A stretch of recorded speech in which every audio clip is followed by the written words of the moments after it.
સિદ્ધપુરના ખડીચા રસ્તા નજીક રાજસ્થાનના જોધપુરથી સુરત જતી એક ખાનગી બસ અકસ્માતનો શિકાર બની હતી।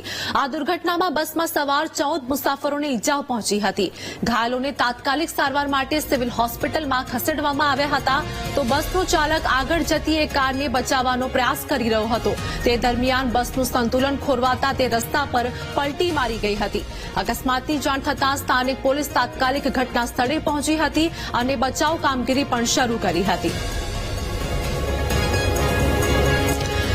તો સિદ્ધપુરમાં ખાનગી બસનો અકસ્માતની ઘટના સામે આવી છે। ખાનગી બસે પલટી મારતા અકસ્માત સર્જાયો હતો। અકસ્માતમાં 14 મુસાફરોને ઈજા પણ પહોંચી હોવાનું સામે આવ્યું છે। ઘાયલોને સારવાર માટે હોસ્પિટલ ખાતે ખસેડવામાં આવ્યા હતા। તો અકસ્માત અંગે વાત કરીએ કે 14 મુસાફરોને ઈજા પહોંચી હોય તેવું સામે આવ્યું છે। પાટણના સિદ્ધપુરની આ ઘટના સામે આવી છે, જેમાં ખાનગી બસે પલટી મારતા અકસ્માત સર્જાયો હતો।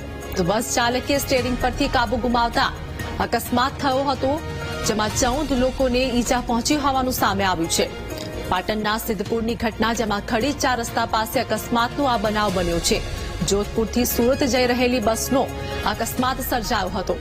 અકસ્માતમાં 14 મુસાફરો સવાર હતા, તો 14ને ઈજા પહોંચતા સારવાર માટે ખસેડવામાં આવ્યા છે। આગળ જતી કારને બચાવવા જતા બસ પલટી મારી ગઈ હતી અને દુર્ઘટના થઈ હતી। બસ ચાલકે સ્ટીયરિંગ પરથી કાબુ ગુમાવતા અકસ્માત સર્જાયો હોવાનું સામે આવ્યું છે। પાટણના સિદ્ધપુરની આ ઘટના, ખડીચા રસ્તા પાસે અકસ્માતનો આ બનાવ સામે આવ્યો છે। જોધપુરથી સુરત જઈ રહેલી બસનો અકસ્માત સર્જાયો હતો, જેમાં અકસ્માતમાં બસમાં સવાર 14 મુસાફરોને ઈજા પહોંચી હોવાનું પણ સામે આવ્યું છે।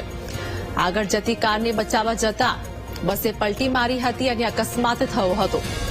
તો બસ ચાલકે સ્ટીયરિંગ પરથી કાબુ ગુમાવતા આ ઘટના બની હતી, જેમાં 14 લોકો ઈજાગ્રસ્ત થયા છે।